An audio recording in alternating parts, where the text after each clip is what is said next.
Jens och Kjebergata, hjärtligt lycka för matchen. Tack för det.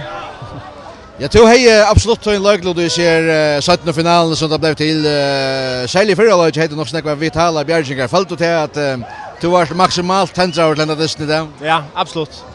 Det var alltså vi hade ju tyckt att det här Bjärgingar skulle till och allt och det var bara uppe i hötten det skulle vara klart och jag var 100% klar där ja. Det var skulle det vara nu. Tidigare så häpnar till det var trutchar kan man säga jämnt gåva mål men nervöst att det skulle börja nu. Jag fick en video här.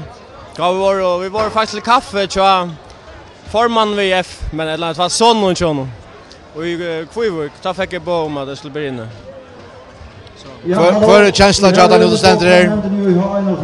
Ja, det är inte att beskriva, det må jag säga. Men det är inte att ta sport tror jag att det största handbollsstjärnan i min karriär och du tar fram vis kappen upp i Levi och Johan kommande år. Nej, jag räknar vi detta var det sista högsta steget.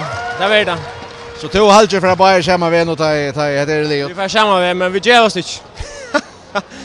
Så ska det skiljas. Ja, vi får vänja att här räknar vi och så räknar vi släppa andra led eller tre led eller ett annat men det är inte det samma som jag är, det är det. Och så är det kanske vi hantarna hvis det krävs en egen insats och hålla där uppe. Absolut. Vi är helt klar men det tror jag ger oss ta två är helt otroligt gå mål man sitter på bänken eller är det vi så om man kommer upp i åren så bär ger oss men där är det.